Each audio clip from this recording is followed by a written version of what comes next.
finjiru nuti wanni qabsoonnuuf akeeka qabna isaanis waan fi qabsaa'onni ta'e waan fi itti deemanii isaaniitu qaba jechuudha akeekni keenyaaf akeekni isaanii walitti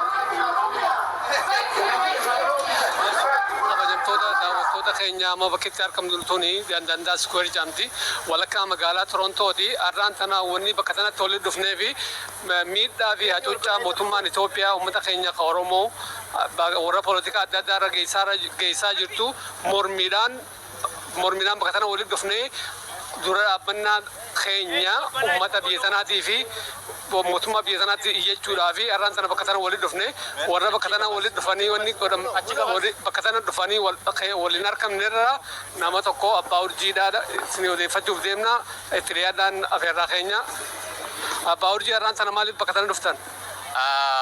Haala biyya keenya keessa jiru ajjeechaa hidhaa darara ummata keenyarra jiru balaaleffannee mootummaan tuni akka jijjiiramtu dhiibbaa akka godhamtu ummata addunyaa beeksisuudhaaf haalli biyya keenya keessa jiru hedduu hamaadha.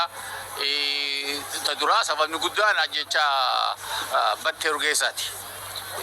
Gurbaa nagayaa kan karaa nagayaatiin haala nagayaatiin qabsoo godhajee biyya keessa jiru waan wajjin taaneef jiraachuu qabdu jettee mootummaan Abiy Ahmed ilmaan Opidiyoo ilmaan Wayyaanee waan ajjeesaniif san dura sanbaaleeffachuuf dhufne maaliif jajjechaa kun heddummaatee jira. Ammaan durees Abdu Jabbaar ajjeesan Hacaaluu ajjeesan amma dheengaddalee kun nama sagal heera malee Arsee keessatti ajjeesanii awwaalcha dhorkaa jiran. So mootummaan tuni mootummaa nama nyaattu takkanaan turin gama kaaniin Oromoonni mootummaa Oromooti jee warri isii faarsu jiraatullee tuni mootummaa warra hangammaa Haile Sillaasee irraa eegale dargitti Wayyaanetti aangoorra turuudhaaf wanni isaan godhaa jiran hin jiran kanaaf isaan kana balaaleffachuuf as dhufne. Wanni kun gaadhaa dhugumaa wanni asitti dhufi sirriiti. Mootummaan kun mootummaa nama nyaataa ilmaan Oromoo keessaa fi ilmaan Oromoodha nyaachaadhaa jiru keessaa tokko. Wanni kun oduu itti aanu pireezidaantii mootummaa naannoo Oromiyaa obbo Shimallis Abdiisaa hidhattoonni WBO kumaataman lakkaa'aman karaa nagaan galanii jiru jedha. Warroonni hafanis waliin marii akka godhan waamicha taasisnee jedha.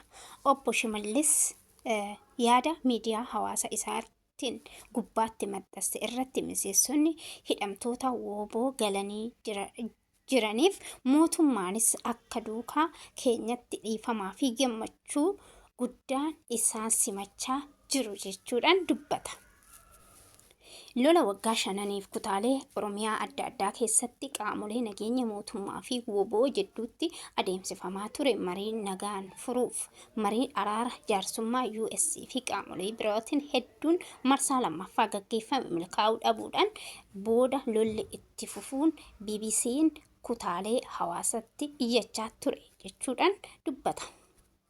Jaalatamtoota fi kabajamtoota hordoftoota Fayyiseetuu kan taatan hunduma keessanii bakka jirtanitti nageenyi fi jaalalli karaa Waaqayyoo isiniif haa baay'atu isiniin jecha har'ammoo viidiyoo biraa qabadhee isiniif dhiyaadhee jira. Hanga dhuma viidiyoo kiyyaatti na wajjin turuu hin funaadha. Viidiyoo kiyya sheer gochuudhaan namoota hedduu biraan akka qaqqabsiiftan jaalalaa fi kabajaan isin gaafadha. Warroonni maatii Fayyisee taatan Fayyiseetuu jettanii gara maatii kiyyaatti yoo dhuftan isin simachuun jaaladha. Akkasumas warroonni maatii kiyya taatan subscribe-dhaan like-dhaan warroonni na cinaa dhaabbattan guddaa galatoomaa galata qabdan isiniin jechuu hin daganne.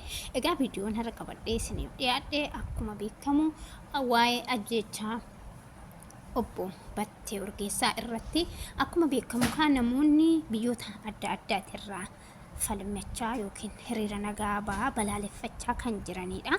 Haa ta'u malee guyyaa har'aatis hawaasni Oromoo Kanaadaa magaalaa Torontoos keessa jiran ajjeechaa obbo Battee Urgeessaa dabalatee qeerroowwan Oromoo irratti raawwatamaa jiruun hiriira bahuudhaan balaaleffatanii jiru.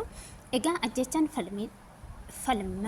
falmii mirga dhala namaa fi qondaalota obbo Battee Urgeessaa dabalatee namoota mootummaa Itoophiyaatiin ajjeefaman haqni isaanii akka barbaadamu hawaasni Oromoo biyya Kanaadaa balaaleffatanii jiran yookiin gaafatanii jiran jechuudha.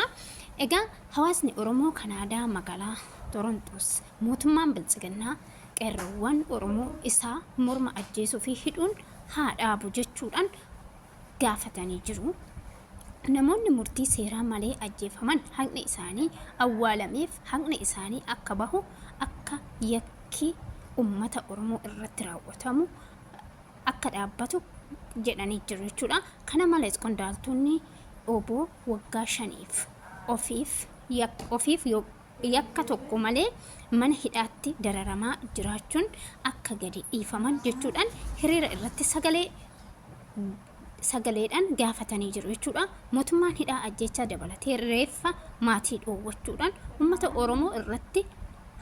Oromoo irraa haa dhaabbatu jechuudhaan sagalee ta'aa jiru. Oduu itti aanu pireezidaantii mootummaa naannoo Oromiyaa obbo Shimallis Abdiisaa hidhattoonni WBO 10,000 lakkaa'aman karaa nagaan galanii jiru jedha. Warroonni hafanis waliin marii akka godhan waamicha taasisnee jedha.